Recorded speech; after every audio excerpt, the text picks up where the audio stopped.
बिस्मिल्लाहिर्रहमानिर्रहीम। अस्सलाम वालेकुम नाज़रीन, पैगाम पॉडकास्ट का एक नया एपिसोड एक नए मेहमान के साथ। नाज़रीन, आज के हमारे मेहमान बड़ी हमगीर शख्सियत हैं। बुनियादी तौर पर ये माहिर तालीम हैं और कैरियर काउंसलर हैं, एजुकेशनिस्ट हैं, एडमिनिस्ट्रेटर हैं और टीचर ट्रेनर हैं। और आपने इनको अक्सर हमारे पैगाम टीवी पे देखा होगा एज ए एंकर।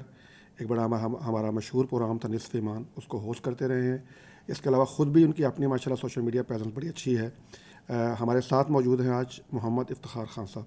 अस्सलाम वालेकुम रहमतुल्लाह। वालेकुम सलाम, बहुत शुक्रिया सर आपका बहुत शुक्रिया, आपने इनवाइट किया। और वैसे भी पैगाम टीवी में आकर जो अपनाइयत का एहसास होता है, इसको हम अपना दूसरा घर ही तस्वीर करते हैं। आपका चैनल है, आपका घर है, बिल्कुल। हमें बड़ी बहुत शुक्रिया दावत देने के लिए। बड़ा अर्सा हो गया था आपसे हमारी मुलाकात नहीं हो सकी, बल्कि इस तरह नहीं हो सकी। इस तरह लाजी बात है कि आप हमारे यानी एंकर तो हैं ही थे प्रोग्राम का, लेकिन इस तरह एज ए मेहमान का तौर पर तशरीफ़ लाते हैं, हम आपसे बात करते।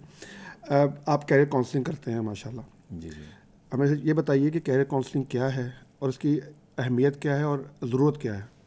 बिस्मिल्लाहिर्रहमानिर्रहीम। उसमें चंद चीज़ों का जो हमें ख्याल रखना ज़रूरी है। अब हमारे यहाँ ये है कि दीगर ममालिक की तरफ देखकर ये शऊर तो आना शुरू हुआ है, लेकिन बड़ी देर से आया कि हम काउंसल करें।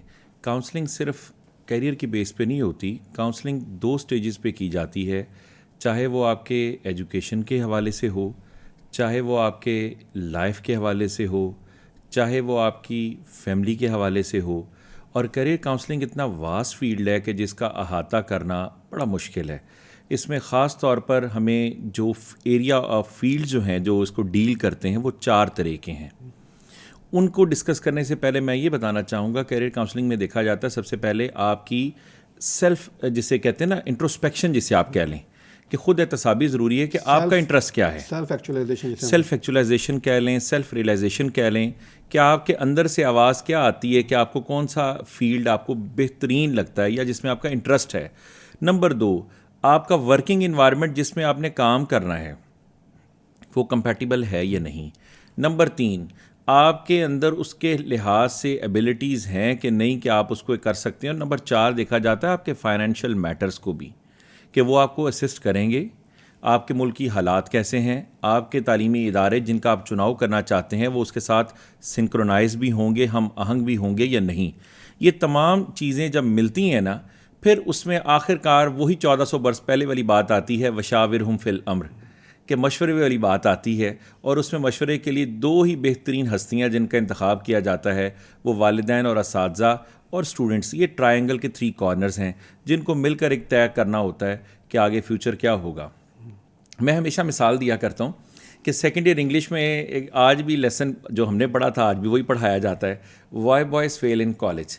जबकि वहाँ सिर्फ वो मर्दों के फ़ेल होने, लड़कों के फ़ेल होने का जिक्र नहीं है, वो सिगा ही मुज़क्कर का इस्तेमाल किया गया, लेकिन वो बात सब हम सब के लिए ही उसमें आती है और दोनों ही जेंडर्स के हवाले से है। उसमें अगर आप ये देखें तो वहाँ जो मेजर कॉजेज़ में से जो मेन कॉज है ना, वो यही है wrong choice of subject on the behalf of the parents. वालिदैन की ख्वाहिश है या दादा या दादी चाहते हैं मेरा बेटा डॉक्टर या इंजीनियर बन जाए। हो सकता है अल्लाह ताला ने उसके लिए जहन, उसकी सलाहियत और उसके अंदर एबिलिटीज़ और बेहतर हों जो हम उसको अब तक एक्सप्लोर ही नहीं कर सके, हम अब तक उस पर मर्ज़ी थोप रहे हैं। एक तो ये बड़ा मेजर प्रॉब्लम आ रहा है जो हमें देखने को मिलता है कि काउंसलिंग के अंदर, कि अगर जो ख्वाहिशात पर चीज़ चलती है लेकिन अमली तौर पर वो बच्चा उसके लिए तैयार ही नहीं होता। जो आपने पहले बात की, एक्चुअलाइजेशन उसकी होगी, रियलाइजेशन होगी, उसके अंदर ये सलाहियत है, ये एबिलिटी है, ये इसका शौक़ है, तो अल्टीमेटली फिर उसके लिए वो पैशन जो है। और उसमें साथ ये कि उसके साथ मशावरत करें, उससे उसकी राय लें। ये मत कीजिए कि अब तुम्हें यही प्रोफेशन सूट करता है और तुमने यही करना है, या हमने ये सोच लिया तुम्हें ये करवाना है। बड़े बहन भाई या वालिदैन अगर किसी एक फील्ड में नाकाम होते हैं तो वो मोहर ही सब्त कर देते हैं, ये तो फील्ड चल ही नहीं सकती। तो मेरे एक और सवाल आ रहा है, इसके लिए तो उस बच्चे के लिए भी ओरिएंटेशन की ज़रूरत होगी ना, कि उसको पता होगा ये वाला भी है, ये वाला भी है, उसके बाद फिर वो अपने लिए कुछ चीज़ चॉइस करेगा। तो इसीलिए कहा जाता है कि उसमें आप ये है कि अगर आपने स्कूल का चुनाव करना है तो बेटे या बेटी को साथ लेकर जाएं। जब सेकेंडरी लेवल आता है सब्जेक्ट के चुनाव से कबल, 9th में जब आप सब्जेक्ट चूज़ करते हैं, हमारे यहाँ तो ये है ना, ये O लेवल में सब्जेक्ट जब चूज़ किए जाते हैं, ये प्री-9 जिसे कहते हैं, तब चूज़ किए जाते हैं। वालिदैन, असातिज़ा और वो बच्चा, उसको साथ बिठाइए ताकि उसके टीचर को पता है कि ये बच्चे का इंटरेस्ट साइंस में ज़्यादा है, आर्ट्स सब्जेक्ट में ज़्यादा है, और कोई फील्ड बेकार नहीं है। फील्ड बेकार नहीं है। असल बात यह कि अगर आप में उसका इंटरेस्ट है और आप में जुनून की हद तक शौक़ रखते हैं, आपका वो पैशन आपका प्रोफेशन बन जाए, तो यकीन जाने कि उससे बेहतर ऑप्शन कोई नहीं हो सकती, क्योंकि आप अगर किसी से आगे बढ़ नहीं सकते, डिफरेंट तो हो सकते हैं। बिल्कुल हो सकते हैं, बिल्कुल। तो असल बात यह कि अगर हम तीनों साइड्स को देखें, तीनों मिलकर मशावरत करें और जो सवालात बच्चा उसमें से पिक करे, उसका एरिया ऑफ इंटरेस्ट देखें, अपने घर के हालात देखकर उसको काउंसल करें, कन्विंस करें, लॉजिकली रीजनिंग देकर, थोप के नहीं। जब आप ये चीज़ करेंगे, कल को बच्चा फिर ब्लेम गेम पे नहीं जाएगा। वो ये नहीं कहेगा जी आपने मुझे रखवाया उसे था, पता था कि ये मेरी चॉइस, ये मेरी चॉइस है, हमने सिर्फ मशावरत की है।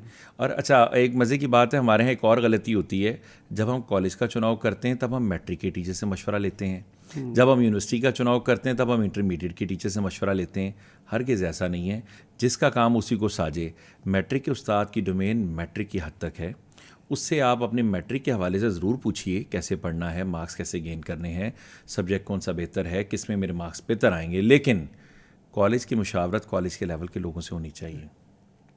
इसी तरह यूनिवर्सिटी जब आपने चॉइस करनी है, तो वो जो बच्चे उस फील्ड से गुजर चुके हैं या जिस इदारे से बच्चे पढ़ रहे हैं या आपके सीनियर्स हैं, एलएमएनआई हैं उस इदारे से, उनसे ज़रूर फीडबैक लें। उनकी राय जो है ना, उनकी राय मुकद्दम रखें, क्योंकि आपको मशवरे में अल्लाह ताला ने तो 1400 वर्ष पहले हुक्म दे दिया, बरकत रखी है, कायनात की एक ही हस्ती मुकम्मल बनाई, फिर भी क्या कहते हैं, सहाबा से मशवरा कर लिया करें, बरकत है मशवरे में। तो मशवरा करें, लेकिन बच्चे के ऊपर राय को अपनी मर्ज़ी समझ के उसको थोपे नहीं।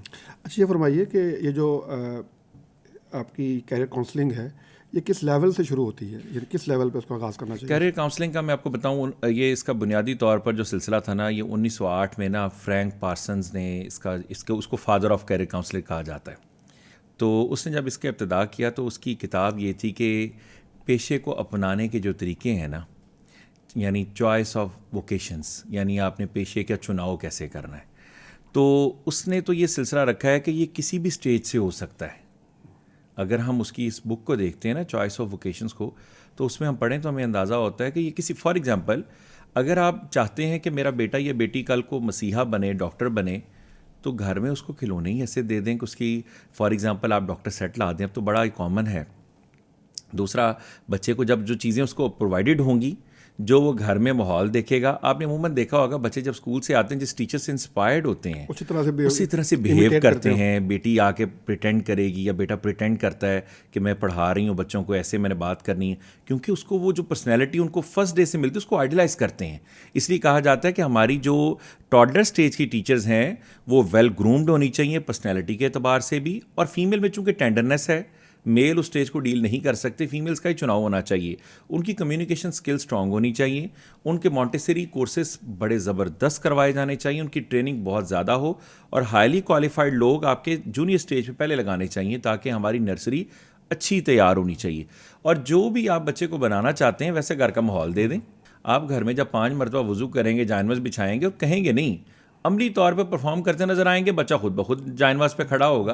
आपके घर का माहौल अगर शाम में सास भी कभी बहू और तुलसी की 100वीं किस्त माएँ छोड़कर या ड्रामे चैनल्स के छोड़कर शाम में बैठकर जब कुरान मजीद की तिलावत करती नजर आएंगी, घर का माहौल वही हो जाएगा। मोबाइल पे आप बैठकर ब्राउजिंग करेंगे, बच्चे भी बैठ के ब्राउजिंग करेंगे। ये अंडरस्टूड है, जिस चीज़ का इस्तेमाल घर में ज़्यादा है बच्चे भी इस तरफ इंक्लाइन ज़्यादा होंगे। तो अगर ये काउंसलिंग की बात अगर हम करें तो ये इसका आगाज़ मैं समझता हूँ टॉडलर स्टेज से ही होता है, लेकिन उस स्टेज पर 1 साल से लेकर 7 साल तक हमें सिर्फ दिखाना है, उन्हें कुछ बताना नहीं। ऐसे हिकमत नहीं है कि 7 साल के बाद नमाज को हुक्म है, आपने सिर्फ उसके सामने परफॉर्म करना है, जैसा चाहते हैं घर का माहौल दे दिया। 7 साल से 10 साल तक आपने कहना शुरू करना है, और 10 साल से 13 साल के दरमियान में जैसी नेचर डेवलप होनी थी वो फाइनल हो जाएगी। 13 साल के बाद आप नेचर चेंज नहीं कर सकते ता वक्त के अल्लाह रब्बुल इज़्ज़त चाहे, और वो जो शख्स या जो बच्चा जो अपनी स्टेज खुद चेंज करना चाहे तो आप उसको मोल्ड कर सकते हैं। वरना आप ये देखें 13 साल के बाद जब बच्चा कॉलेज की स्टेज पर आता है, टीन एज में आता है, उस टाइम पर उसकी इस्लाह की उम्र नहीं होती, जो बेस बननी थी सो बन चुकी है। इसलिए मैं अगेन ये कहूँगा कि स्कूल का चुनाव इस एतबार से बहुत ज़रूरी है, उसके गेट के एंट्रेंस से गार्ड के रवैये से लेकर उसका क्लैरिकल स्टाफ, उसके टीचर्स का वे ऑफ कम्युनिकेशन। माजरत के साथ हमारे यहाँ क्या होता है कि अगर आप स्कूल्स में एंटर होते हैं तो वहीं वालिदैन को गेट से शटअप कॉल होती है। जब वो ये देखता है कि मेरी प्रिंसिपल इतने इंसल्टिंग वे में मेरे पेरेंट्स को मॉर्निंग में ही वो जो है ना वो शट अप कॉल दे देते हैं और आने ही नहीं देते, ये रवैया वहीं से उसके अंदर एग्रेशन का आगाज़ हो जाता है। और जैसा स्कूल का बिहेवियर होगा बच्चा वैसे ही आके, क्योंकि उसकी पर्सनैलिटी वही डेवलप होगी, क्योंकि दोनों चीज़ें उसके ऊपर बहुत इन्फ्लुएंस कर रही हैं। तो इस एतबार से काउंसलिंग का आगाज़ जो होगा इसमें तो पहले तो प्रैक्टिकल बेस पर आएगा, और जहाँ पर आपने उसको बाकायदा समझाना शुरू करना है वो आपकी प्री 9th यानी 8th की स्टेज है, ये ओ लेवल से कबल है, कि जहाँ आप उसको बताएंगे कि ये सब्जेक्ट में जो है वो मार्क्स बेहतर आ सकते हैं, इस सब्जेक्ट की अपॉर्चुनिटीज़ हैं, बेटे अगेन इंटरेस्ट आपका है। अच्छा, ये इफ्तिखार साहब ये बताइए कि आप क्या समझते हैं कि कौन कौन से डिसिप्लिन हैं हमारे यहाँ जो कि अब इन हैं, या अगर बच्चा उसके अंदर जो है वो आता है तो वो एक अच्छा फ्यूचर जो है वो अच्छा करियर लेकर आता है, इस हवाले से ज़रा बताएं। इसमें सर अगर आप मौजूदा हालात में नज़र दौड़ाएं तो कुछ साल कबल मैं अगर बात करूं तो निजी सेक्टर के अंदर भी हमारा अगर मैं मुझे कहने में कोई यार नहीं है, पंजाब कॉलेज ऑफ कॉमर्स हुआ करता था 1985 में, जिसकी बुनियाद रखी, बड़ा बूम रहा।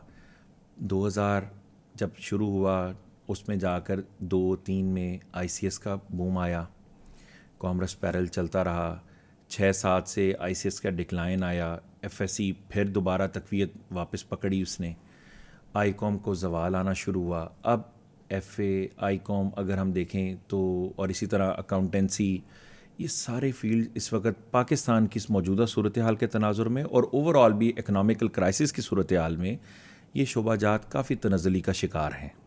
हम इसको ये नहीं कह सकते ज़वाल आ गया, हम ये कह सकते हैं कि ये ज़वाल पजीर समझ लें, उतने शायद उतने रेलिवेंट नहीं रहे, क्योंकि जब जॉब्स नहीं होंगी, जब हमारा स्टॉक एक्सचेंज से लेकर हमारे हर फील्ड के अंदर सुपर सैचुरेशन होगी, गवर्नमेंट की सतह पर मिसमैनेजमेंट होगी, तो फिर लाजमी बात है जॉब क्रिएट नहीं होती और नीचे आ जाता है। लेकिन 2 से 3 साल में अगर हम नज़र दौड़ाएं तो हमारा प्री इंजीनियरिंग बहुत बुरी तरह नीचे आया। एक टाइम था बॉयज़ का मेरिट प्री इंजीनियरिंग में और गर्ल्स का कांटेदार मुकाबला कैनेड में हुआ करता था, एक एक नंबर के ऊपर मेडिकल के अंदर, और इधर से बॉयज़ प्री इंजीनियरिंग में कांटेदार मुकाबला था। इंजीनियरिंग की जब से जॉब्स ख़त्म हुई, हमारे यहाँ इंडस्ट्री नहीं बनी, जॉब्स नहीं निकली, आज UET को हमारे और सब्जेक्ट स्टार्ट करना पड़े हैं। फूड टेक्नोलॉजी की तरफ चले गए, आप देखें उन्होंने और अदर फील्ड स्टार्ट की, जबकि उनकी स्ट्रेंथ मैकेनिकल, इलेक्ट्रिकल और मैकेट्रॉनिक्स वगैरह हुआ करती थी। आज वो चीज़ नहीं नज़र आ रही क्योंकि जॉब्स नहीं है, और हमारे यहाँ वैसे भी भेड़ चाल का सिलसिला है। जब डिमांड बढ़ना शुरू होती है फिर ICS का बूम आ गया। आजकल जो ही सॉफ्टवेयर हाउसेज डेवलप होना शुरू हुए हैं और कोविड के अंदर इसका ज़्यादा वर्क फ्रॉम होम का सिलसिला चला, अब कौम जॉक दर जॉक जो है वो दोबारा ICS की तरफ आ गई। हाँ, जिस चीज़ का चेंज हम एक आध साल से शुरू हो गया है वो गवर्नमेंट की सतह पर मेडिकल में जॉब्स का ना होना, जबकि हरगिज़ ऐसा नहीं है कि आपके हॉस्पिटल्स बढ़ गए हैं या आपकी डॉक्टर्स की रिक्रूटमेंट ज़्यादा हो गई, हरगिज़ नहीं। आज भी हमें 100 बेड्स के ऊपर सरकारी सतह पर एक डॉक्टर दस्तयाब नहीं है। बात यह है कि जॉब्स ही नहीं क्रिएट हो रही। हमने अंडरपासेस की टाइल्स तो चेंज करनी शुरू कर दी, हमने रोड्स के ऊपर तो पैसे लगा दिए, हेल्थ और एजुकेशन जो रीढ़ की हड्डी थी आज भी तनज़ली का शिकार है। चाहे वो केयर टेकर सेटअप हो, चाहे वो हमारा पॉलिटिकल सेटअप आ जाए, उनकी तरजीह आज भी वही 4 से 5% बजट हमारा इस पर एलोकेट होता है, जिसकी वजह से आप ये देखिए कि हॉस्पिटल्स में PIC में हालात देखें, एक दिल का हॉस्पिटल और लाहौर समेत दीगर शहरों के करोड़ों अवाम, सड़कों पे लोग बैठे हुए हैं, बारी नहीं आ रही, बुरे हालात हैं। सर्विसेज में देखें, म्यू में देखें, वजह क्या है कि हमारी प्रायोरिटी नहीं। उसकी वजह अगर गवर्नमेंट की प्रायोरिटी इस तरफ आती है ना, तो इन रिफॉर्म्स को रेवोल्यूशनाइज करते हुए और लोगों को दिखाने के लिए कम से कम 10 से 15 साल का अरसा चाहिए, जबकि हमारे यहाँ तो टेन्योर 3 से 4 साल मैक्सिमम है। मैक्सिमम गवर्नमेंट तो 5 साल पूरी नहीं करती, जिसकी वजह से वो कहते हैं हम इसको क्या शो ऑफ करें कि जिसका रिजल्ट ही 10 साल बाद आना है, कौन जीता है तेरी जुल्फ के सर होने तक। तो इस वजह से क्या हुआ है कि मेडिकल के अंदर भी ना बड़ा एकदम डाउनफॉल स्टार्ट हुआ है। लेकिन अगर दूसरी तरफ देखते हैं फ़खर साहब, तो आप ये देखें अरबों रुपए मालियत के बनाए गए मेडिकल कॉलेजेस, उनका मुस्तकबिल भी इस वक्त जो है वो ख़तरे में है। और आप ये देखें कि ये इतना ज़बरदस्त फील्ड है, क्योंकि जिसमें आप चाहें तो टीचिंग में चले जाएं, जिसमें आप चाहें तो आप अपनी किसी भी प्रोफेशन में स्पेशलाइजेशन में चले जाएं, और सबसे बढ़कर जिसने एक इंसान की जान बचाई गोया इंसानियत की जान बचाई। अच्छा, और इसके साथ साथ एक तो ये प्रोफेशन में आ रहा है सिलसिला काफ़ी डाउन हुआ है, साथ साथ आप ये देखिए हमारे यहाँ बड़े बड़े दबंग असातिज़ा पढ़ाते हैं, सरकारी भी निजी सेक्टर में भी, दोनों जगह बड़े बड़े ज़बरदस्त हैं, लेकिन क्या वजह है कभी बच्चे से किसी सुना नहीं कि मैंने टीचर बनना है? ये बात वजह क्या है? हम जिस प्रोफेशन में भी होते हैं ना, हम शुक्र अदा नहीं करते, कनात नहीं, हम ये कहते हैं तुमने टीचर बन के क्या करना है। काश ये समझाएं कि अगर आप टीचर बनते हैं, डॉक्टर्स, इंजीनियर्स, एंटरप्रेन्योर्स, ये सारे ही मेरे स्टूडेंट्स हैं, ये सारे ही मेरे स्टूडेंट्स हैं। आपको बच्चों को इस तरफ लाना चाहिए। टीचिंग सिर्फ एक आम सरकारी स्कूल में 14वें स्केल पर EST के तौर पे काम करने का नाम नहीं है। लोग माशाल्लाह इस वक्त लाखों कमा रहे हैं। अच्छा, माशाल्लाह आपका तलब भी एक मतलब बड़े मशहूर कॉलेज के साथ है, तो आप क्या समझते हैं कि आजकल आपके पास किस डिसिप्लिन में बच्चे ज़्यादा आते हैं और किस में नहीं आ रहे? इस वक्त जिस तरह मैंने जिक्र किया कि हमारा FA, ICOM, प्री इंजीनियरिंग बिल्कुल ज़बूं हाली का शिकार है, जैसे ये शोबाजात। मेडिकल इसके बाद है, लेकिन इस वक्त सबसे ज़्यादा बूम अगेन जो है वो ICS का है, यानी इंटरमीडिएट जो है वो कंप्यूटर साइंसेस का जो है वो बहुत ज़्यादा दौरा है, क्योंकि सॉफ्टवेयर हाउसेस, IT और इसी तरह CS का जो दौर है ना, इसने फिर से एक दफ़ा रेवोल्यूशनाइज़ किया है कि लोग इस वक्त बहुत ज़्यादा तादाद में बच्चे जो हैं वो ICS की तरफ आ रहे हैं, और मेडिकल का फील्ड इसके बाद सेकंड नंबर पर है। बाकी तमाम शोबाजात इस वक्त जो हैं वो ज़ुबून हाली का शिकार है। अच्छा, ये फरमाइए, ये जो अभी हम ये बात कर रहे थे कि इंजीनियरिंग और ये जो मेडिकल साइंस जो है वो इसका, अच्छा लेकिन बहरहाल इसकी ज़रूरत भी रहेगी, और नंबर 2 बात ये है कि जो ब्रेन ड्रेन हो रहा है हमारा, कि यहाँ से हमारे इंजीनियर बनता है और यहाँ से डॉक्टर बनता है और फिर वो बाहर चला जाता है, तो इस हवाले से इस फिनोमेना को आप जो है ना वो कैसा देते हैं कि लोग बहरहाल एडमिशन ले, उन्हें पता है यहाँ पे ये फिर भी सस्ता है, यानी MBBS जो है वो यहाँ फिर भी सस्ता है और इंजीनियरिंग करना यहाँ फिर भी सस्ता है बाहर के मुकाबले में। अगर आप बाहर अब्रॉड जाते हैं स्टडीज़ के लिए तो कोर्स एक महंगा, तो इस फिनोमेना के हवाले से क्या आपका ओपिनियन है? आपने बड़ा अच्छा सवाल किया है, क्योंकि ये 2 से 3 साल में अगर हमने देखें, और इवन आप पासपोर्ट ऑफिस का विज़िट करके देखें, आपको इस बात का अमली तौर पर अदराक होगा कि लाइनें लगी हैं, सुबह से लेकर शाम तक लोग बैठे हुए हैं। ख्वाब हम एक ही दिखा रहे हैं और सोशल मीडिया दिखा रहा है कि आप बाहर चले जाएं, कनाडा में बहुत जॉब्स हैं, ऑस्ट्रेलिया में बहुत जॉब्स हैं, और आप बाहर निकलें UK में, जबकि काश थोड़ा सा अमली तौर पर हमें ग्राउंड रियलिटीज़ को भी देखना है। आपके और मेरे रिलेटिव्स, जान पहचान वाले लोग आप भी वहाँ बाहर मौजूद हैं। बाहर पहली बात हमें नौजवानों को बताने, दरख्तों से पैसे नहीं लगे हालात हुए, वहाँ भी ऐसे ही हैं। अनएम्प्लॉयमेंट वहाँ भी बहुत है, लॉ एंड ऑर्डर की सिचुएशन वहाँ भी बड़ी वर्स्ट है। हाँ, अगर कनाडा और ऑस्ट्रेलिया जैसे मुल्क में आबादी कम है, तो आप जैसे जब लोग वहाँ पहुँचेंगे तो क्या साल बाद वहाँ सुपर सैचुरेशन नहीं आएगी? इन्फ्लेशन तो पूरी दुनिया को अफेक्ट कर रही है। अमेरिका जैसा मुल्क जो है वो मुतासिर हो चुका है। लेकिन जो नौजवानों का बाहर जाना है, उसकी बुनियादी वजह ये है कि पहली तो मैं ये समझता हूँ कि वो हमारे नौजवान का अपनी हुकूमती सतह पर जो मिसमैनेजमेंट और गैर यकीनी सूरत हाल, अनसर्टेनिटी जो है ना, वो सबसे बड़ा फैक्टर है। पाकिस्तान के इतने बुरे हालात नहीं कि जो दिखाए जाते हैं। अलमिया ये है, सियासतदानी इसका ट्रेंड बनाते हैं, सियासतदानी अपने सियासत चमकाने के लिए इस ट्रेंड को आप ये देखें ऐसा सेट करते हैं कि मुल्क के हालात ख़त्म हो गए, हर आने वाली गवर्नमेंट जाने वाली गवर्नमेंट को कोसती है और आवाम को फिर से नाउमीदी की बजाय नाउमीद जो है वो कर देती है, जिसका नतीजा क्या होता है? नौजवान सबसे पहले ये सोचते हैं कि हम निकलें, पता नहीं क्या हालात होंगे, जिसकी वजह से क्या है कि इतना हमारा जो ब्रेन ड्रेन हो रहा है। इस वक्त ज़रूरत इस अमर की है। सबसे पहले मैं कहूँगा हुकूमती सतह पर जॉब्स क्रिएट करनी चाहिए। अब आप देखें, इस वक्त 2.5 लाख से ज़्यादा टीचर्स की वैकेंसीज़ खाली हैं, कॉलेजेस और स्कूल सेक्टर में भी। डॉक्टर्स की वैकेंसीज़ लाखों की तादाद में खाली हैं, जो कि नई रिक्रूटमेंट हो रही। इस तरफ हमें ज़रूरत है सबसे पहले इन हायरिंग्स को कंप्लीट करें, ताकि जो हमारे मुल्क की क्रीम है, जो हमारा असल मानों में असासा हैं, हमारी रीढ़ की हड्डी हैं, उनको बाहर जाने से रोका जाए।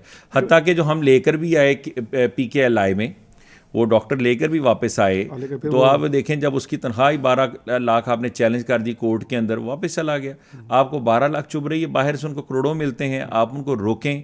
आप उनसे देख कर लोग क्यों नहीं पॉलिश करते, दिए से दिया क्यों नहीं जलाना चाहते? क्या वजह है कि आप ये समझते हैं कि इसको तनख्वाह देना ज़रूरी, कोर्ट में चैलेंज करते हैं, स्टे लेकर आते हैं, वहीं मामले जमूत का शिकार हो जाते हैं। तो ये हमें ज़रूरत इस अमर की है कि हमारा अपना ब्रेन ड्रेन रोकने के लिए हमें सरकारी सतह पर जॉब्स क्रिएट करना होंगी। नंबर 2, आपको याद होगा फ़खर साहब यूनिवर्सिटी शुरू हुई थी पब्लिक प्राइवेट पार्टनरशिप्स में। इतना ज़बरदस्त स्टेप था कि इतने लोगों को जॉब्स मिलना थी, और हमारे जो एक मोनोपली चल रही है चंद निजी सेक्टर में और चंद जो सरकारी सतह पर यूनिवर्सिटीज़ जो कि मोनोपली में लाखों करोड़ों अरबों बटोर रही हैं, वो यूनिवर्सिटीज़ बनी भी थी, बल्कि कोर्ट के डिसीजन के तहत उनको वापस किया गया, और वो पब्लिक प्राइवेट पार्टनरशिप बड़ी हर्ट हुई। पूरी दुनिया इस पर काम कर रही है। हमें एजुकेशन सेक्टर में रिफॉर्म्स लाने के लिए पब्लिक प्राइवेट पार्टनरशिप को प्रमोट करना होगा, ताकि लोग काम भी करें। क्योंकि ये निजी सेक्टर का पता क्या अलमी है, वो ये समझते हैं कि सरकारी सतह पे जो असातिज़ा हैं वो फारिग बैठे खा रहे हैं, सरकारी सतह पर जो बंदा काम करता है वो समझता है कि निजी सेक्टर वाले शायद कुछ भी नहीं करते, ही लूट रहे हैं। हमारा यही एक जो सबसे बड़ा अलमिया है ना, जिसने दोनों में एक बड़ा कम्युनिकेशन गैप रखा हुआ है, और दोनों ही गलती का शिकार हैं। हालांकि असल में दोनों को अपना अपना काम करना चाहिए, और दोनों एक दूसरे को प्रमोट करना चाहिए। सरकारी सतह का ये थोड़ी मतलब है कि सरकारी जॉब का मतलब है कि अब मैं पढ़ाना भूल जाऊं और मैं एजुकेशन ऑफिसर हूं तो मैं निजी स्कूल अपने चलाने शुरू कर दूं। अलमिया तो ये है, सरकार से तनख्वाह लेते हैं, इदारे फिर अपने निजी चलाते हैं, बच्चे इनके अपने स्कूल में नहीं पढ़ते, हेडमास्टर मौजूद हैं वहाँ पर, वो खुद अपने स्कूल के अंदर, उसको पता है कि मैं वो क्वालिटी एजुकेशन इंश्योर नहीं कर रहा। बच्चे के लिए जब भी कॉलेज का चुनाव होता है, अगेन फिर वो निजी सेक्टर का चुनाव किया जाता है। वजह क्या है कि हम जिस शाख पे बैठे ना उसी को काट रहे हैं। इफ्तिखार साहब, अभी आप जो बात कर रहे हैं वो ये है कि इस हुकूमत को ये करना चाहिए, स्टेट को ये करना चाहिए। आप जैसे बात कर रहे थे कि हमारी जो ब्रेन ड्रेन हो रहा है, इस पर हमारी गवर्नमेंट की पॉलिसीज ऐसी नहीं है कि वो इसको लोग इस पर एतमाद करें वगैरह वगैरह। अच्छा, हम हमेशा मतलब मैं अपने इस प्रोग्राम के अंदर ख़ास तौर पर ये चाहता हूँ कि मेरे पास जो मेहमान आए वो ये बताएं कि हालात तो ये हैं, हुकूमत तो ये कर रही है और ये नहीं कर रही जो उसको करना चाहिए था। बिल्कुल। हम जैसे लोग जो कि बाहर नहीं जाना चाहते या नहीं जा रहे या नहीं जा पा रहे, वो फिर यहाँ रह के क्या करें? उनके लिए क्या अपॉर्चुनिटीज़ हैं, क्या उनके लिए वेज आउट हैं कि ठीक है ये तो हालात तो ऐसे ही हैं, इनको फेस कैसे करना है आपने? सर, इस वक्त हमें पता क्या है कि इनफरादियत से ना इज्तमाइयत की तरफ जाने की ज़रूरत है, और अगर हमें यही रहना है ना सर्वाइवल के लिए, सर्वाइवल फॉर द फिटेस्ट, या आपने जो जंग करनी है अपनी बका की, उसके लिए ज़रूरी है कि हमें टांगे खींचने की बजाय ना हाथ से हाथ मिलाने की ज़रूरत है। उसकी वजह है कि अगर फ़खर साहब के पास इतनी बड़ी इन्वेस्टमेंट नहीं कि वो एक स्मॉल स्केल पर एक सॉफ्टवेयर हाउस डेवलप कर सकें, तो क्यों नहीं हम 8 से 10 लोग मिलते और हम अपना अपना सिस्टम डेवलप करके आगे कंपनी से साथ हम डिफरेंट जो है वो डेवलपमेंट के जो है वो काम लें, लड़कों को अपॉइंट करें और इसको ज़्यादा से ज़्यादा लेकर एग्जीक्यूट करवाएं और इसका दायराकार वसी करें, कोलैबोरेशन पे जाएं। दूसरी बात, हमारे यहाँ करिकुलम चेंज तो चलें जब तक गवर्नमेंट नहीं करती, हम ये तो कर सकते हैं ना, हम टेक्निकल कोर्सेज़ की तरफ जाएं, फ्रीलांसिंग की तरफ जाएं, अमेज़ॉन ई कॉमर्स की तरफ जाएं, कोर्सेज़ की तरफ आएँ, और साथ ही साथ और कुछ ना सही, आपका ताल्लुक़ मेरा ताल्लुक़ मीडिया इंडस्ट्री से है, हम लड़कों को एडिटिंग सिखाएं, प्रोडक्शन सिखाएं। क्यों नहीं आजकल लोग घर बैठे हुए अंगूठा छाप लोग सुबह गांव में उठते हैं और सिर्फ गुफ्तगू करके वीलॉग करके लाखों करोड़ों उन गोरों से मार्क जुकरबर्ग से बटोर रहे हैं पाकिस्तान के गांव में बैठे हुए। तो हमारा टैलेंट इसलिए ज़ाया हो रहा है। वो कहता है ना होगा नौमन तेल ना राधा नाचेगी। आप क्यों सोचते हैं कि मुझे 10 लाख का कैमरा आएगा, एडिटर आएगा तो काम करना है? आपके मोबाइल फ़ोन आईफोन आ चुके हैं, उस पर काम शुरू तो करो। इसके लिए काम शुरू करने के लिए where there is a will there is a way. ये ज़रूरत नहीं है कि मुझे लाखों के कैमरा पैगाम जैसा इतना खूबसूरत पॉडकास्ट का स्टूडियो लगेगा तो काम करना है। मैंने जो इनिशिएटिव छोटा सा एक लिया वो इसी बेस पे सोच के लिया कि कब तक हम इधर उधर भी जाएंगे। हमारे जहाँ अपने सैटेलाइट चैनल है वहाँ मुझे अपने तौर पे एक छोटी सी एफर्ट करने की ज़रूरत है। तो मैंने एक दोस्त के साथ मिलकर उसका आगाज़ कर लिया। आप एक कैमरे से उसकी इब्तिदा कीजिए। आपके पास जो भी स्किल्स है, कम्युनिकेशन स्किल्स हैं आपके पास या कोई टेक्निकल स्किल्स आपके पास हैं, तो उसको एक्सप्लोर करें। और साथ ही साथ हुनर जिनके हाथों में है, कोविड में ना वो डूबे हैं और अब भी वही लोग कामयाब हैं। अब आप ये देखिए, सादा सी बात है, अगर हम काउंसलिंग की अगर हम बात करें ना, तो इसके 4 मेजर फील्ड्स बनते हैं। एक तो है वो कि नॉलेज बेस्ड है, कि यानी आपने सिर्फ तालीम हासिल की और तालीम से ज़रिए आप कन्वे कर रहे हैं, नॉलेज बेस्ड है। दूसरा है जी एंटरप्रेन्योरशिप बेस्ड, यानी आप कोई बिज़नेस इस्टेब्लिश करते हैं, इधर स्मॉल स्केल पर है या वो लार्ज स्केल पर आप करते हैं। तीसरा साथ अगर आप देखें तो इसके अंदर फ्री लॉन्स का आता है कि यानी आप चलें कि जहाँ से कोई आपको प्रोजेक्ट मिल गया वो मुकम्मल करें, आप आज़ाद के आज़ाद हैं, जहाँ पे आपको किसी किस्म की कोई पाबंदी नहीं है। नॉलेज बेस में आप सिंपल क्या कर रहे हैं कि आपके पास कोई अगर नॉलेज है तो आप वो कन्वे कर रहे हैं। और जो चौथा सबसे इंपॉर्टेंट है वो स्किल बेस्ड है, जो सबसे इंपॉर्टेंट है, जिसकी अब कोविड के बाद से आज ज़रूरत अशद है कि जिनके पास स्किल बेस्ड काम है, ये कैरियर पाथ इतना ज़बरदस्त है कि ये सबसे स्ट्रॉन्ग है कि आपके लिए इसमें एजुकेशन नहीं है, नो इशू, आपके हाथ का हुनर है, आप उसको एक्सप्लोर करें। हुनर किसी काम का भी, फॉर एग्जांपल अगर आप फॉन्डेंट केक बना सकते हैं, आप शेफ़ अच्छे हैं, पूरी दुनिया में पाकिस्तान समेत डिमांड है। आप घर बैठ के देखें, आजकल सोशल मीडिया आपसे कोई पैसे थोड़ी फेसबुक ले रही है, आप एक पेज क्रिएट करते हैं और आप डिफरेंट जो है वो केक या फॉन्डेंट केक ऐसी प्रोडक्ट बेकिंग की स्टार्ट करते हैं। और अब बहुत सारी ऐसी हुनरमंद ख़वातीन और मर्द भी ऐसे हैं जो दोपहर में दफातर के खाने भी घर से जा रहे हैं, और यही लोग बाहर जाकर भी वहाँ पर पूरे हफ्ते का एक पैक तैयार करते हैं जो इतने मुख्तलिफ डॉलर्स के इवज़ दिया जाता है। जो पाकिस्तानी लोग मौजूद हैं बेहतरीन अर्निंग कर रहे हैं। काश ये पाकिस्तानी जो हमारे यूरोपियन ममालिक में ये काम कर रहे हैं ये शुरू करें, आप एशियन फूड मुतारिफ करवाएं जाकर।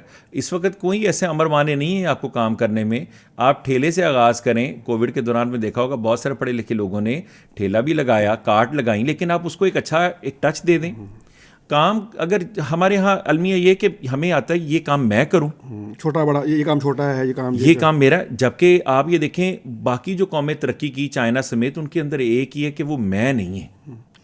अच्छा, इसमें ये भी इसी बात से एक और सवाल मेरे में आ रहा है कि जैसे आपने कहा ना कैरियर काउंसलिंग में, अच्छा हमें जब हम अपने प्रोफेशन का इंतखाब करते हैं तो उसमें जब मैं डॉक्टर बनने की बात करता हूँ या इंजीनियर बनने की बात करता हूँ कि मेरा बेटा इंजीनियर बने, मेरा उसके पीछे भी शायद ये माइंडसेट होता है कि जी ये ज़रा पैसा ज़्यादा आएगा। एक तो पैसा ज़्यादा आएगा, एक ज़रा एक प्रेस्टिजियस जॉब है ना, नो डाउट। हाँ। अच्छा, उसके मुकाबले में अगर आप मतलब कोई आर्टिस्ट है या कोई, आप जैसे आपने कहा कि वो मतलब केक बनाता है, कहता है ये तो बेकरी वाला है, ये जो फलां है, तो ये जब तक ये माइंडसेट चेंज नहीं होता तो हम शायद जो है ना वो उस तरह से आगे ना बढ़ पाए। जिस तरह फ़खर साहब आप ये देखिए, हमारे यहाँ नर्सिंग को कितना मायूब समझा जाता है, जबकि पूरी दुनिया में ये बड़ा प्रेस्टिजियस प्रोफेशन है। और इससे अच्छा क्या है कि आप देखें, आप फिजिशियन सर्जन से ज़्यादा असिस्ट कर रहे हैं, पेशेंट हैंडलिंग में आप काम ज़्यादा अच्छे तरीके से कर रहे हैं।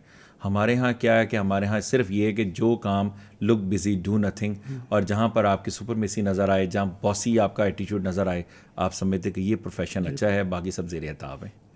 अच्छा, ये मैं आपसे इसलिए इबादत कर रहा था कि हमारे पास बहुत सारे ऐसे प्रोफेशन हैं कि जो आजकल बहुत पेइंग हैं, लेकिन शायद हमारी सोसाइटी में उसको एक्सप्लोर नहीं किया गया। अब जैसे जब हम बात करते हैं फ्रीलांसिंग की, तो ऐसी बेशुमार आपके स्किल्स हैं कि जो अगर आपके पास वो स्किल्स मौजूद हों तो आप उसको जो है ना पब्लिकली या अपने ऑनलाइन किसी प्लेटफॉर्म के ऊपर उसको आप वो सर्विसेज प्रोवाइड करते हैं। मसलन अगर किसी के अंदर वॉइस ओवर की चाहिए, उसकी आवाज़ अच्छी है, गॉड गिफ्टेड चीज़ है, थोड़ा सा उसको पॉलिश करना है अकॉर्डिंगली कि ये इसकी डिलीवरी कैसे होती है और माइक पे कैसे बोलना है, तो वो जो है वो आप इंटरनेशनली उसको आप जो है ना वो अगर आप सेल करते हैं फाइवर के ऊपर, अपवर्क के ऊपर, जितने ये ऑनलाइन के, और जो भी आपने जिक्र किया कि ये जो हमारा डिजिटल मार्केटिंग है, कोई भी आपके अंदर सलाहियत है, कोई भी ऐसी स्किल है, सिर्फ मुझे ये लगता है कि हमारी जो वो था ना लर्निंग एटीट्यूड हमारा, कि हम चीज़ों को अब इस नए कॉन्टेक्स्ट में और नए सिनेरियो के अंदर उसको हम अंडरस्टैंड करें और फिर अपनी उस सलाहियत को, स्किल को जो है ना वो हम पॉलिश करके तो उसको हम आगे लेके चलें। एज ए कैरियर काउंसलर मैं चाह रहा था कि आप हमें ये गाइड करें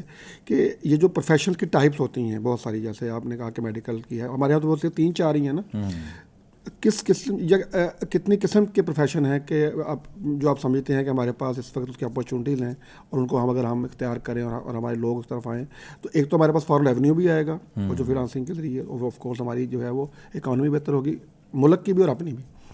फ्रीलांसिंग के साथ साथ आप ये देखिए, पाकिस्तान को अल्लाह ताला ने ना शुमाली इलाका जात को कुदरती हुस्न से नवाजा है, टूरिज़म बहुत अच्छा है, बहुत पढ़े लिखे लोग इसमें आ रहे हैं।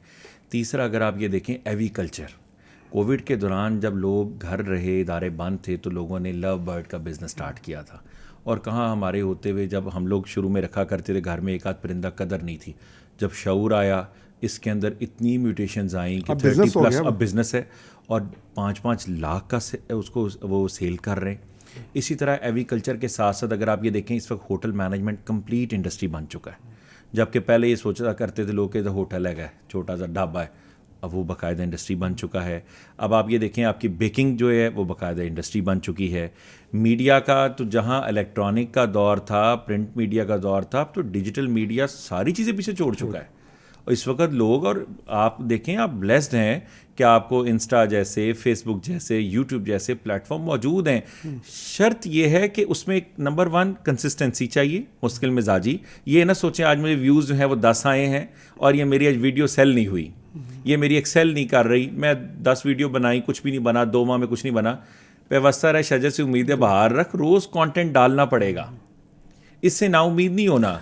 हम कई लोगों को देखते हैं, आप भी देख रहे हैं माशाल्लाह डिजिटल मीडिया पर, जिनके पास इतनी कम्युनिकेशन स्किल्स नहीं है, जिनके पास वो फेस प्रेजेंट करने के लिए वो चीज़ें नहीं हैं, वो टूल्स नहीं हैं, लेकिन क्या है कि वो जैसे भी हैं वो कर रहे मुश्किल हैं। मिजाजी से बैठे हैं, जुड़े रहे हैं आपसे, किसी से टाइम लेकर वो फेस प्रेजेंट कर रहे हैं, वो कंटेंट डाल रहे हैं और वो रोज़ एक नया आइडिया फ्लोट कर रहे हैं। आज उनके फॉलोअर्स जो हैं वो मिलियंस में हैं। इस तरह आप ये देखें, ना सिर्फ ये, आप मेडिकल की तरफ जाते हैं तो आप ना देखें सरकारी जॉब को, आप ये क्यों नहीं देखते कि हर इलाके में ज़रूरत तो डिस्पेंसरी की है, छोटे लेवल पे हॉस्पिटल की है, 3 से 4 दोस्त डॉक्टर्स जो हैं वो मिलकर कोलैबोरेशन में एक छोटा सा मेडिकल यूनिट बना सकते हैं। इफ्तिखार साहब, अगर आप MBBS नहीं करते, बिल्कुल आपका एडमिशन नहीं हुआ, 80 से ज़्यादा ऐसे प्रोफेशन हैं जो कि अलाइड प्रोफेशनल हैं। डॉक्टर ऑफ फार्मेसी है, फिजियोथेरेपी है, बायोटेक्नोलॉजी है, ऑफ्थमोलॉजी है, बायोटेक्नोलॉजी के साथ साथ माइक्रोबायोलॉजी, मोलेकुलर जेनेटिक्स है, फिर आपका वेटनरी मेडिसिन है, यानी इतने फील्ड्स हैं, फूड एंड न्यूट्रिशन है। अब तो लोग डाइट कॉन्शियस ही बहुत ज़्यादा हैं, लाखों की मेंबरशिप लेते हैं कि मुझे बताएं कि मैंने डाइट क्या लेनी है, वो सिर्फ इतना बताने का। असल बात पता क्या हुई, पहले लड़का ये लड़की MBBS करता था ना, 5 साल के बाद उसको समझते थे कि अब ये ना डॉक्टर है। अब हमारे यहाँ स्पेशलाइजेशन का दौर आ गया, अब आप सिंपल MBBS को प्रेफर नहीं करते। अब आप चाहते हैं कि इसने बाद में FCPS FRCS किया हो और इसकी एक्सपर्टीज़ हो तो मैंने इसके पास जाना है, अदरवाइज़ मैंने इससे वैसे मेडिसिन जो है वो नहीं लेनी। वो गया दौर जहाँ मुख्तलिफ रंगों की अद्वियात वो पैनाडोल को पीस के दी जाती थी और वो 2-3 दिन दवाई लोग देते थे, या अब वो दौर भी काफ़ी हद तक कम हो गया कि जहाँ डॉक्टर पेशेंट जाते करता था, डॉक्टर साहब मैंने बस टीका ला दो, मैंने आराम चाहिए। जब जब स्पेशलिटी का दौर आया, लोगों में शऊर ज़्यादा आया, अब सिंपल MBBS पिट गया है अनटिल और अनलेस कि आप प्रॉपर सर्जरी करें। आप जिस प्रोफेशन में भी जाना चाहते हैं स्पेशलाइजेशन करें, फिर जब आप बैठते हैं तो यकीनन अगर आपके पास टैलेंट है और अगर अल्लाह ताला ने आपके हाथ में शिफा दी है, या आप कोई भी काम कर रहे हैं उसमें कंसिस्टेंसी है और आपके पास वो टैलेंट है, कोई भी प्रोफेशन बेकार नहीं है। फ़र्क सिर्फ इतना है कि आपका प्रोफेशन, आपका पैशन है या नहीं है। माशाल्लाह, बड़ी ज़बरदस्त बात आपने की। अच्छा, ये फरमाइए कि एज ए कैरियर काउंसलर जो आपके पास बच्चे आते हैं, आपका चूँकि इंटरमीडिएट के बच्चे ज़्यादा आते हैं, इस एज ग्रुप के अंदर जो आप 18 से लेके 20 साल के दरमियान का है, इनके सबसे बड़े इश्यूज़ क्या हैं आज के दौर में जो आप देखते हैं? जो हमारे पास बच्चा आता है ना, वो 16 से लेकर 18 साल की उम्र का बच्चा होता है, तो उसमें आने वाला जो सबसे पहला जो प्रॉब्लम आता है ना, मैं इस वक्त देखता हूँ कि बच्चे इस वक्त बहुत ज़्यादा खुद सर हैं। और मैंने 2-3 साल में वालिदैन को जितना समझ लें कि मजबूर, लाचार पाया है, इससे पहले नहीं था। जब हम लोग पढ़ा करते थे, या आज से 4 से 5 साल कबल जब वालिदैन पढ़ाने के लिए भेजा करते थे, तो वो वेटेज होती थी असातिज़ा की मुशावरत की, काउंसलिंग वहीं से शुरू हो जाती थी, घर से दादा दादी, वो सबसे बड़ा अगर देखें वो ट्यूटर थे घर में, माँ की गोद से तरबियत शुरू होती थी, हम साए चचा ताए कहलाते थे, अपनाइयत का एहसास था, ऑनरशिप थी, और तालीमी इदारे में जब छोड़ने जाते तो फिर असातिज़ा के पास पूरे राइट्स देते थे, औलादें पढ़ती थीं, मुअद्दब भी थीं। अब जब से टाइम ये चेंज हुआ, मार नहीं प्यार तो बहुत ज़रूरत थी, चाहिए भी था, हमने मार नहीं प्यार का मतलब ये लिया कि शुतर बेमुहार कर दिए। जब से शुतर बेमुहार किया है, अब उस बच्चे को तो पता है कि मेरे वालिदैन मेरे साथ खड़े हैं। जब हर गलत और सही बात को इंडोर्स करेंगे और आप टीचर के ऊपर उसके सामने आकर ब्लेम गेम करेंगे, उससे टीचर की रिस्पेक्ट तो हर्ट होगी, वो तो एक तरफ छोड़िए, सबसे बड़ा जो डैमेज हो रहा है वो आप अपने बच्चे की पर्सनैलिटी हो रही हो, क्योंकि बच्चे को पता है इसकी कोई कदर नहीं। और घर में अज़दवाजी ताल्लुकात के अंदर जैसा आपका ताल्लुक है, बच्चे उससे भी बहुत ज़्यादा इम्पैक्ट लेते हैं। आप घर में कम्युनिकेशन आपकी जो है वो पंजाबी और गालियाँ हैं, मुग़ल्लज़ात हैं, और आप एक्सपेक्ट करते हैं कि बेटा या बेटी मेरा इंग्लिश बोले। आपने क्या सिखाया? 2 साल में क्या आपने तवज्जो दी? आपसे ज़्यादा कौन पेन ले सकता था? वालिदैन से ज़्यादा मोहब्बत बड़ा भरा बेलौस रिश्ता, अनकंडीशनल लव दुनिया का हो कोई नहीं सकता। क्या आपने शाम में वक्त आके दिया अपने बच्चों को? आप अच्छा जवाब क्या होता है, मैं तो पढ़े लिखे नहीं। पढ़े लिखे नहीं ये तो देख सकते हैं ना कि आज पढ़ाया क्या गया, लिख के दिखा दो। आप ये तो पूछ सकते हैं ना कि बेटे कॉलेज में पढ़ाया, पढ़ने नहीं बैठे, ये तो कह सकते हैं। हमारे यहाँ क्या है कि इस वक्त चल रहा है कि हमने फ़ीस आपको दे दी, अब आप ज़िम्मेदार हैं हमें रेडीमेड इसकी जो है ना किताबें उबाल कर इसके दिमाग में डाल कर देना आपका काम है, हम आपको पैसे देते हैं। जब से ये मटेरियलिस्टिक काम हुआ, उधर उस्ताद भी ऐसा ही हो गया। वो क्या कहता है, 40 मिनट का टाइम है, मैंने काम करवा दिया, बच्चा एक्स्ट्रा पूछता है यूट्यूब पे देख लेना, हमारी ई लर्निंग प्रोग्राम को देख लेना। जब से वो भी प्रोफेशनल हुआ, ये भी प्रोफेशनल हो गए। अब वो कस्टमर है और ये इस वक्त जो है ये सिलसिला, ये कस्टमर को जो चीज़ें जो है वो चीज़ें सेल कर रहा है। जब से ये काम आया है, आप ये देखें, लोग कहते हैं अदब व एहतराम ख़त्म हो गया। अदब व एहतराम ख़त्म नहीं हुआ, दोनों तरफ मटेरियलिज्म बढ़ा है, अपने हवस बढ़ गई है। वालिदैन के पास टाइम कोई नहीं, और वो ये कहते हैं उस्ताद टाइम, तो उस्ताद कहता है मैंने ईद की तरह जो नीम हकीम खतरा जान होता है ना कि एक दिहाड़ी लगा कर अगरा बकरा ज़िबा करना है, अब वो भी यही काम कर रहा है। कनात नहीं है, शुक्र नहीं है, हौसला नहीं है, जिसकी वजह से क्या होता है कि वो दरमियान में जो चीज़ सफ़र कर रही है ना, दोनों में अपने अपने वो बच्चा सफ़र कर रहा है, उसको वो कैश भी करता है। या वालिदैन या वालदा, दोनों बातें अगर किसी एक को पता लगती, वो शेयर नहीं करती। माँ छुपाती है बेटे की सूरत में, या बाप छुपाता है, किसी भी तरह के घर में ख़राबी पैदा ना हो, उसका जो फ़ायदा जो है वो बचा लेता है। और अल्टीमेट जो बच्चों को प्रॉब्लम आ रहे हैं, वो पहला तो ये आता है कि बच्चा इस वक्त खुद सर है, डिसीजन वो खुद ले रहा है। नंबर 2, वो फ़ैसला अपने दोस्तों को देख के लेता है। वो ये नहीं देखता कि मेरे वालिदैन या साथी क्या चाहते हैं, वो ये देखता है मेरे दोस्त ये कर रहा है, मैंने ये करना। वजह क्या है? हम उससे रीज़न ही नहीं दे पा रहे, जस्टिफाई नहीं हो रहा। हम उसको जस्टिफिकेशन देंगे तो वो भी सोचने पे मजबूर होगा ना। हमें पहली चीज़ तो एम्पैथी चाहिए, हम पहली चीज़ तो अनकंडीशनल लव चाहिए। उसको रियलाइज़ करवा दें कि तुम्हारे वालिदैन या साथी तुमसे कल को सैलरी नहीं चाहते, सैलरी डिमांड नहीं करते, तुम्हारे भले के लिए गाइड करें, बेटे फ़ैसला आपका है, हम ये चाहते हैं, ये बेहतर है, तुमने जो करना वो करो। थोड़ी सी स्पेस दें। हमारी कौम का भी अलमिया, जब स्पेस देते हैं तो लौट कर ज़्यादा ज़ोर से आते हैं, तो इनको स्पेस देने की ज़रूरत है। और तीसरा जो है ना, मैं साथ इसमें मैं चाहूँगा कि तीसरा जो फैक्टर आता है ना, हमारे यहाँ जो इस वक्त जो स्टूडेंट्स को प्रॉब्लम फेस करना पड़ते हैं, उसको बहुत सारे उसके टास्क हैं। अब टास्क उसके क्या दिए गए? एक तो आपने घर में खाने को कुछ नहीं, लेकिन 2 से 2.5 लाख का मोबाइल ले दिया है। अब उसके ऊपर जो जिम्मेदारियाँ मोबाइल की वजह से डल गई हैं ना, आपने एटॉमिक बॉम्ब खुद उसको दिया है, और अगर इदारा रोकता है तो तब भी बुरा है, और ये वालिदैन भी बेचारे मजबूर हो जाते हैं। आप अगर नहीं अफोर्ड करते, मत लेके दीजिए। और साथ ही साथ क्या है कि स्टूडेंट्स को इस वक्त जो सबसे बड़ी कमी आ रही है वो ये है कि उसको कोई ऐसा कंधा दस्तयाब नहीं कि जिसके साथ वो कंधे को लग कर अपना दिल का जो अहवाल बता सके, या अपना जो है वो जिसे आप कहते हैं कैथारसिस कर सके। घर जाता है, माँ बाप के पास टाइम नहीं, पढ़ रहे हो ठीक है। कॉलेज में जाता है तो टीचर सिवाय 40 मिनट में अपने खबरनामा सुनाने की दूसरी बात कोई नहीं करता। जबकि पहले हम पढ़ा करते तो असातिज़ा सबसे पहले देखते थे कि आज ये बच्चा मेंटली प्रेजेंट क्यों नहीं है, मेरी बात क्यों नहीं सुन रहा है, इसके घर में प्रॉब्लम तो नहीं है। क्योंकि share sorrow is half sorrow, share Joy is double Joy. जब आप प्रॉब्लम बच्चे से शेयर करते हैं, कैथारसिस होता है। बच्चा आपके साथ शेयरिंग पे जब जाता है तो अल्टीमेट कैथारसिस होने की वजह से जो असल फैक्टर जिसकी वजह से वो नहीं पढ़ता, हम उसको पढ़ने की तरफ इंक्लाइन कर सकते हैं। और ख़ास तौर पर काउंसलिंग में जिन बातों को मद्देनज़र रखना चाहिए, इसमें आपने गाइड करते वक्त आपको नॉन इमोशनल बिहेवियर रखना है। ये प्रिंसिपल है काउंसलिंग का कि आप उसको इमोशनली नहीं गाइड कर रहे कि आप इमोशनली गाइड करें, ये फील्ड कर रहे, नहीं, लॉजिकली आपके रीजनिंग बेस्ड होना चाहिए। नंबर 2 कि जब गाइड उसको करना है तो वहाँ पर आपकी गाइडेंस अनकंडीशनल होनी चाहिए। अगर कंडीशन लगा के करते हैं तो फिर वो आपने उसको काउंसलिंग के लिए तो आपने स्पेस तो दी नहीं उसको। नंबर 3 ये है कि आपने उसकी जो स्पेशली कॉन्फिडेंशियलिटी बरकरार रखनी है, कि ये नहीं कि बच्चा ये चाहता फ़ौरन वालिदैन से कह दें ये तो पढ़ना ही नहीं चाहता। आप उसका राज भी रखें कि उसका इंटरेस्ट क्या है।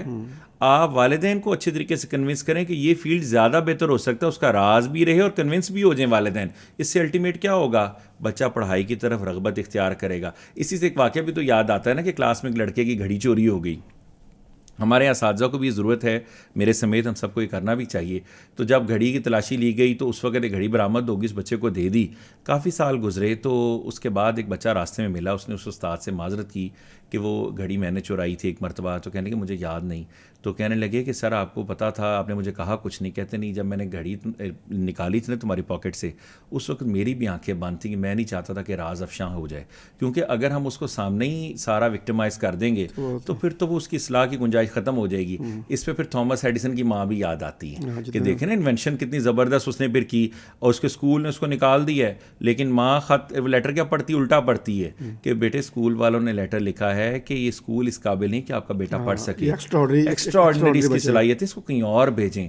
कहाँ माँ फौत हो गई, इतने अरसे बाद वो लेटर मिलता है, जब वो पढ़ता है तो ये देखता है कि लेटर तो ये था कि आपका बेटा स्कूल के काबिल नहीं, उसको एक्सपेल कर दिया। यानी देखें वो माँ का positive optimistic approach, optimistic principle जो है काउंसलिंग का, ये सबसे इंपॉर्टेंट है कि आप उसको मुस्बत और नो उम्मीदी वाली अप्रोच दें। आप खुद अगर कंटेंटेड नहीं ना अपने प्रोफेशन के साथ, आपका स्टूडेंट आपको आइडियलाइज नहीं कर सकता। तो सब आखिरी सवाल है, हमारा प्रोड्यूसर कह रहे हैं हमारे प्रोग्राम वक्त ख़त्म हो रहा है।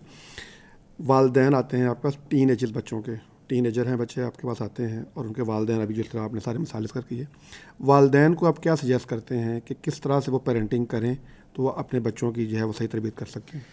इसमें सर ज़रूरी बात यह है कि पेरेंटिंग के लिए सबसे जो रहनुमा उसूल जो बताए जाते हैं कि वो अमली तौर पर हमें इक़दाम करने की ज़रूरत है कि आप घर में माहौल ऐसा बनाने की कोशिश करें। अगर आपका आपस में बाहमी ताल्लुकात ही सही नहीं, वालिद या वालिदा दोनों ही उनमें किसी तरह एक घर में रहते भी सेपरेशन ही है और इसी तरह उनका रवैया आपस में दुरुस्त नहीं, तो आप पहला स्टेप जो बच्चे की घर से तरबियत थी, बच्चा वहीं से फ्रस्ट्रेटेड हो गया।